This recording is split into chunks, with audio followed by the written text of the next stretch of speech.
certified holistic nutritionist here at the Energy Shack to give you truths that you need to know about blood sugar. If you've looked at statistics recently, even talked to a few friends, you have probably noticed that type 2 diabetes is on the rise in a big way.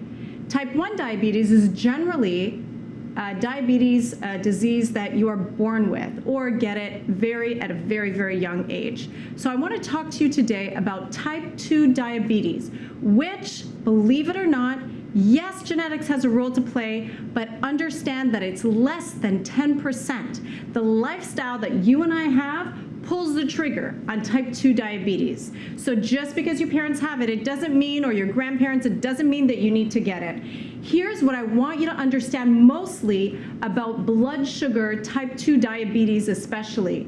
Understanding that it has very little to do with you or I eating sugar, having too many carbohydrates.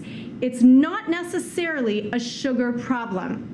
Most cases, and not all cases, but most cases with type 2 diabetes has almost nothing to do with the fact that you may be eating sugar in the form of fruits or treats or anything like that once in a while. Here's the truth that you need to know about how it works in your body and why your blood sugar may show that it's extremely high, and your doctor will then recommend some sort of medication and eventually pumping yourself with insulin. I want you to understand how a cell works. Our body is completely made up of cells, every part of our organs. In order for you and I to have energy, glucose, which is what our food, generally all foods except pure protein, turn into, glucose has to get into the cell with a few other molecules, form a chemical reaction, and pow, we have energy. If you are having symptoms of having type 2 diabetes, generally your energy starts dropping. Why is that? Because glucose is not getting into the cell. Why is glucose not getting into the cell? Understand that your cells and my cells have pores all over them. In order for glucose, along with the other molecules that need to create that energy to get into the cell, someone has to unlock the door. It's pretty simple. Do you know who unlocks the door for glucose to get into your cells? Insulin. There are receptors on your cells that insulin has to go onto, which is the key that unlocks that door. And guess what? Glucose and their friends come on in, and energy is created within the cell, and you and I feel great. Well, what happens when that door is not unlocked? Then the glucose, which is made from the food you're eating, is sitting in the bloodstream because it can't get in. Nobody has unlocked the door.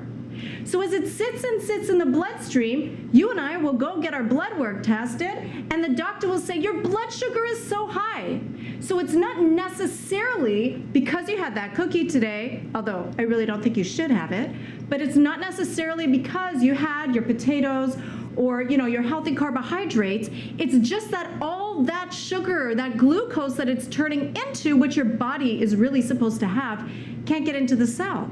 And then something else happens. Your energy drops so low because that glucose can't get in, create that chemical reaction of energy. And then our body is like, oh, alert, alert, there's a problem here. There's too much glucose in the bloodstream. So what does it do? It starts trying to pee it out, literally. So you may also notice, as type 2 diabetes might be setting into your body, that you're urinating a lot, your energy is low, your mouth is dry all the time because your body's pulling water to get rid of the sugar in the bloodstream. Well, how can we fix this? What your doctor might do is give you a medication or pump you with insulin to try to force insulin into the bloodstream to push that insulin into the cell. But guess what?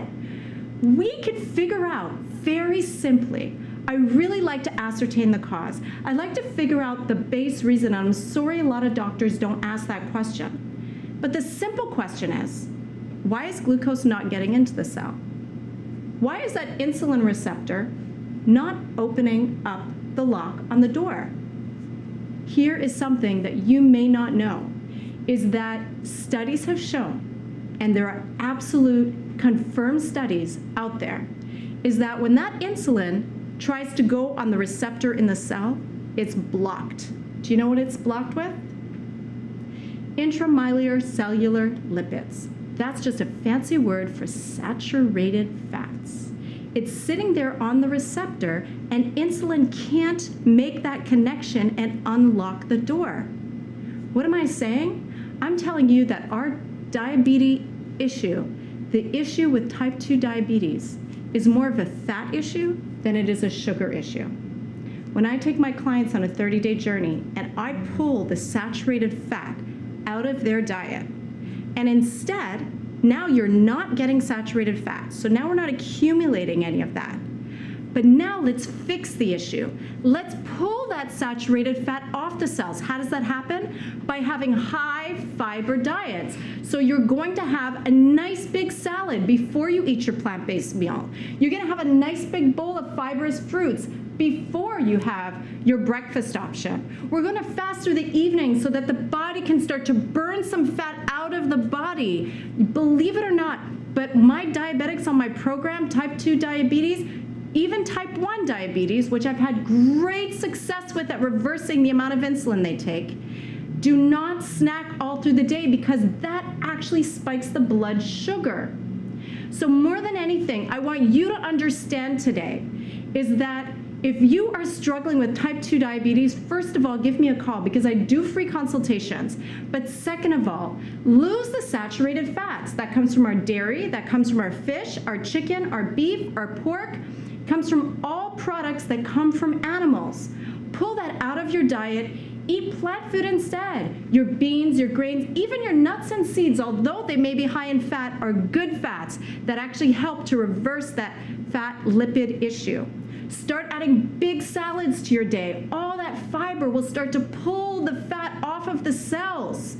And drink plenty of water, not with your meals, but always 1 to 2 hours afterwards. And just drink water until you're hungry again. Have a big breakfast, a really good lunch, a super light dinner. And when your body is sleeping, it will actually rest and do that repair job.